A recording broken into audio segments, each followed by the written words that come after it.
Uma polêmica recente provocada por uma medida provisória editada pelo governo para renovar certificados de filantropia chamou a atenção para um ponto importante. É preciso aumentar a fiscalização das entidades que se apresentam como filantrópicas. O trabalho das instituições que seguem as regras é importante para o desenvolvimento de projetos sociais. A Aldeias Infantis SOS é uma instituição filantrópica que trabalha pela promoção dos direitos da criança e do adolescente. Hoje, atende cerca de 10 mil pessoas em todo o Brasil. A sede, que funciona em Brasília há 37 anos, acolhe 123 crianças de todas as idades. Ela vive basicamente de doações e já recebeu prêmios nacionais nas áreas de direitos humanos e gestão. O sucesso do trabalho se deve a um cuidado especial com a aplicação dos recursos que recebe.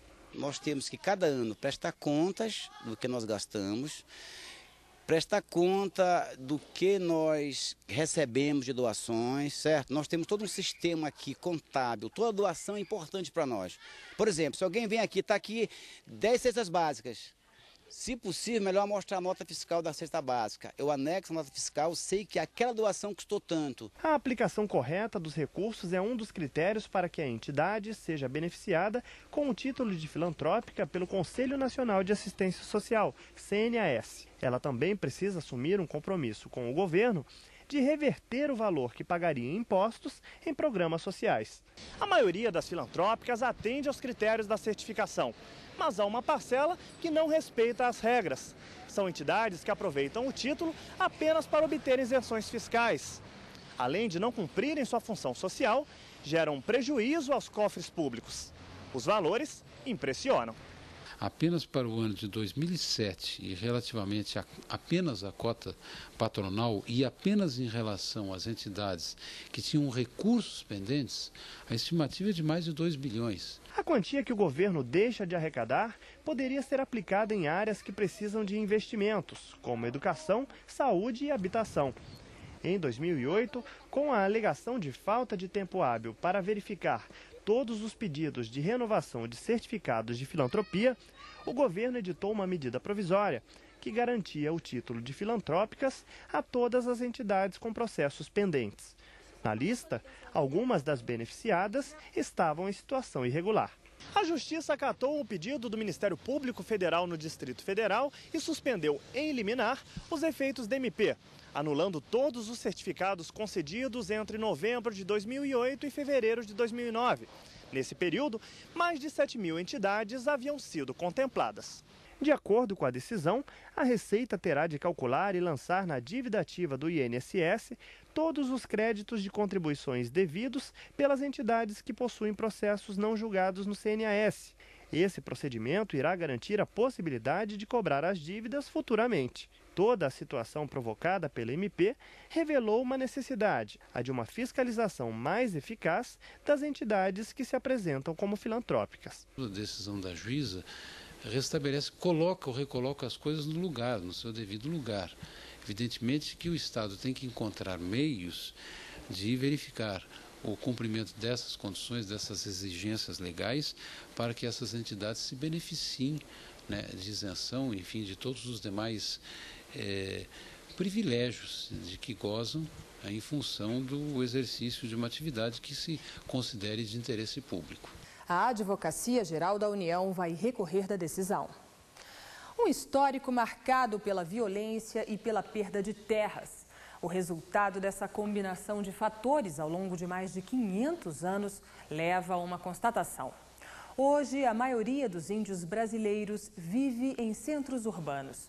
Essa realidade exige das autoridades uma atenção especial em relação a eles. É preciso respeitar os índios nas cidades e saber atender às suas necessidades. O tema foi debatido em um encontro em Porto Alegre.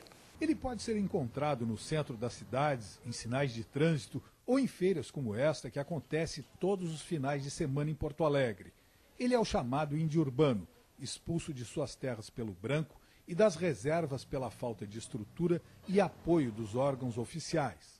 As estimativas apontam que a maioria dos índios brasileiros já vive em centros urbanos. Uma população, de acordo com o IBGE, de 441 mil índios. No Rio Grande do Sul, vivem 38 mil. Vítima deste choque cultural, onde leis e regras nem sempre são as mesmas, o índio urbano é muitas vezes confundido com mendigo ou desocupado.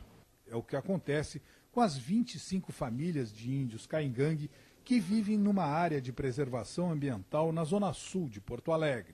A aldeia caingangue do Morro do Osso vive basicamente de artesanato. Vizinhos de uma região cercada de casas de luxo, os índios denunciam todo tipo de discriminação. A gente vem sofrendo há 500 e poucos anos de discriminação, né? Preconceito. Isso aí eu tenho maior certeza nunca vai acabar. Mas a gente tem que aguentar isso aí, né? Temos que ir vivendo, né? Os índios dessa etnia vivem da produção de cestas, colares e outras peças de artesanato. Segundo eles, a área seria no passado território caingangue. Mas hoje a região é considerada área nobre, localizada próxima ao centro da cidade. Os moradores se sentem incomodados com a presença dos índios.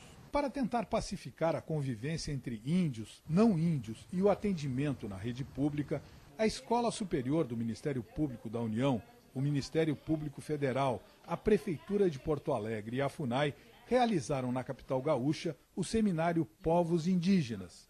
Especialistas discutiram como aproximar as pessoas que trabalham na execução de políticas públicas das comunidades indígenas que vivem na região de Porto Alegre. Muitas vezes as instituições públicas que não são específicas para tratar com os índios, mas que têm alguma atividade ligada aos índios, que realizam políticas públicas que envolvem indígenas, eles não têm conhecimento sobre as peculiaridades culturais. E isto causa uma certa incompreensão na hora da execução dessas políticas públicas. No seminário, as próprias lideranças indígenas, além de antropólogos e representantes da FUNAI, expuseram para representantes de órgãos públicos fatos sobre a vida e a cultura.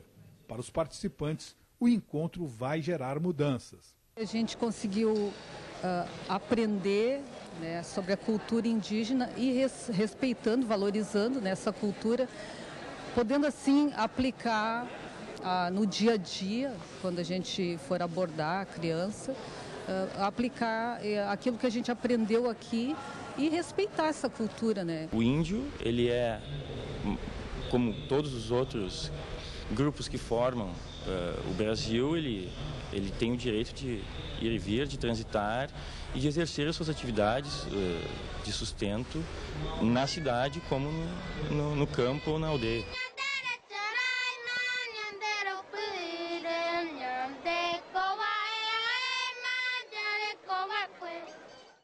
A gente fica por aqui. A sua participação é muito importante para o nosso programa. As sugestões podem ser enviadas pelo e-mail interessepublico@pgr.mpf.gov.br. E se você quiser rever alguma reportagem, o Interesse Público também está na internet. Basta acessar o site www.pgr.mpf.gov.br, link Interesse Público. Espero você no próximo programa. Até lá!